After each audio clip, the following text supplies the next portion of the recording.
Pour la troisième fois en moins d'un an, les Soies tout-terrain de Marc Vigneron accueillent une manche du championnat de France cross-country. Un peu plus de 4 mois après la finale 2019 ici même, nous sommes de retour en Champagne-Ardenne pour une nouvelle saison qui verra rouler désormais les jeunes le samedi et les motos pour une endurance de 3 heures le dimanche.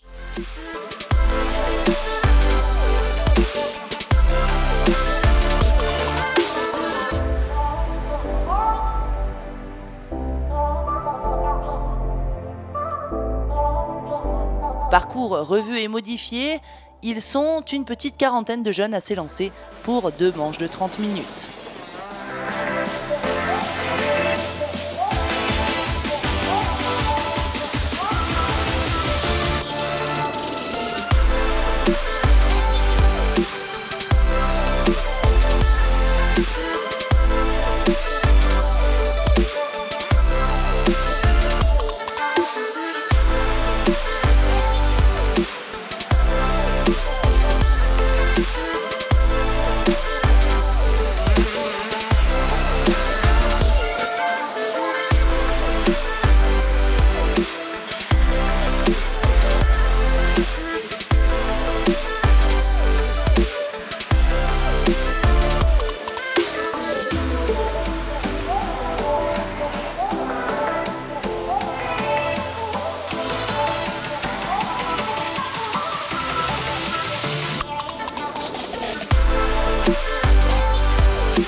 Le lendemain, la météo semble vouloir se maintenir. Le paddock a fière allure avec 170 pilotes au départ et du beau monde puisque Christophe Nambotin, triple champion du monde d'enduro, a choisi de s'aligner cette année en cross-country. Il va sans doute donner du fil à retordre au double champion de France, Nicolas Deparoy.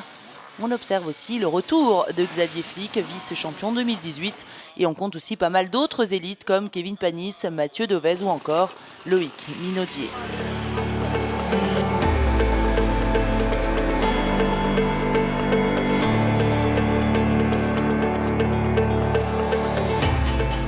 Première épreuve du jour, la sprint test, un tour chrono pour déterminer la grille de départ. Et à ce jeu, c'est l'officiel KTM France, Christophe Nambotin, qui prend le meilleur sur ses adversaires et partira logiquement de la première ligne comme 14 autres concurrents.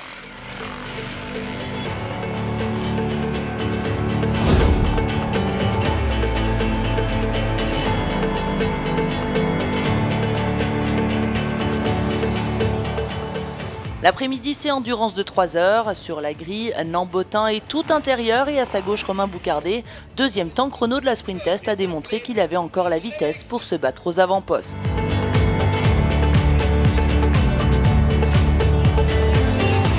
C'est Nicolas Deparoy qui réalise le meilleur en vol, mais touché à l'arrière par Boucardet. Le tenant du titre part à la faute. Minaudier ne peut rien faire pour l'éviter et les deux hommes repartent bon dernier de la première vague. Si Kevin Panis a pris les commandes de la course, c'est Christophe Nambotin qui boucle le premier tour en tête. Boucardet est 3e, Minic 4 et Brémond 5. Deparoy, tout crépi debout, pointe 11e seulement, mais il va remonter 5 places en 5 tours. À l'avant, Christophe Nambotin mène les débats alors qu'on s'arrête à moins d'une heure de course chez les YAM pour Boucardet et Sceaux. Il y a véritablement bataille entre les oranges de KTM et les bleus de YAM, mais il ne faut pas oublier non plus la bleue, Cherco, de Xavier Flick. Si le vice-champion 2018 ne pointait que 9e au premier tour, il met du rythme et grappille petit à petit des places. Au moment des premiers ravitaillements, le pilote de la Cherco Academy est déjà revenu 6e, juste derrière Nicolas Deparoy.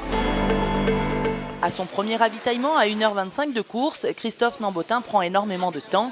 Il faut les bonnes lunettes, c'est un élément décisif dans ce genre de conditions extrêmes. À ce moment-là, Romain Boucardet, qui roulait plus vite que Nambotin, se retrouve en tête de la course et prend même pas mal d'avance. Kevin Panis, alors 3e, s'arrête aussi, tout comme Mathieu Dovez qui le talonne de très près. Romain Boucardé tient la tête de course pendant 4 tours.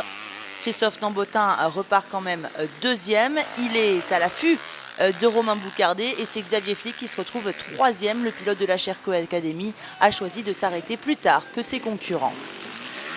A noter que 2 passages dans les stands sont obligatoires. Au 11e tour, on note l'abandon de Kevin Panis, auteur d'un bon début de course. Le manque d'entraînement se fait ressentir et si le moteur de l'Husqvarna Subramoto tourne comme une horloge, le moteur du pilote, quant à lui, serre. C'est aussi à ce moment-là que Xavier Flick s'arrête, ce qui fait les affaires de Nicolas Deparoy qui se hisse alors sur la 3e marche du classement provisoire qu'il perdra lors de son second arrêt au stand. À 2 heures de course, Boucardé effectue son 2e arrêt, mais ressort des stands juste devant Christophe Nambotin. L'officiel KTM passe à l'offensive immédiatement pour reprendre les commandes de la course. Il met ensuite suffisamment de rythme pour prendre de l'avance et se mettre à l'abri pour son prochain passage au stand au 16e tour et repartir en tête.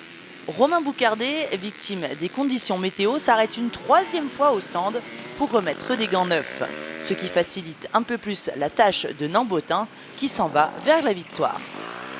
Stratégie payante pour Xavier Flick qui reprend la 3e position après un bref passage au stand alors que Nicolas Deparoy avait mis beaucoup de temps. Très déçu par son entame de course gâchée par un accrochage et une chute, le pilote Atomic Moto termine au pied du podium, mais il est déjà très revanchard pour le prochain rendez-vous. C'est donc un retour gagnant au cross-country pour Christophe Nambotin. Connu pour ne pas aimer se salir, le triple champion du monde d'enduro a tout de même pris du plaisir sur cette course délicate au sol piégeux. Oh oui, complètement. J'ai pris la tête, je me suis dit, bon, allez, c'est bon, tu as déjà fait le plus gros du travail. Et là, quand je me suis arrêté, j'ai pris énormément de retard. Donc là, je me suis dit, il faut se réveiller, quoi. Là, il faut y aller. Il s'est arrêté avant moi et il est reparti juste devant moi. Et je me suis dit, s'il repart devant moi, après, c'est fini. Donc voilà, au bout de ligne droite, là, j'ai fait un gros freinage. On s'est un peu touché, mais je savais que c'était maintenant qu'il fallait le faire. Romain Boucardé signe un excellent retour à la compétition malgré 2 ans d'absence suite à une lourde blessure en avril 2018. Le pilote Yamaha ne pensait jamais être en mesure de batailler face à Nambotin. 3 marques sur le podium avec la Sherco de Xavier Flick qui est 3e. Cette saison a certes été lancée dans des conditions météo dantesques mais annonce d'ores et déjà de belles bagarres pour la suite. Luc Malige remporte le classement du championnat de France national cross-country en terminant à la 6e place du scratch, derrière le quintet d'élite complété par Mathieu Dovez.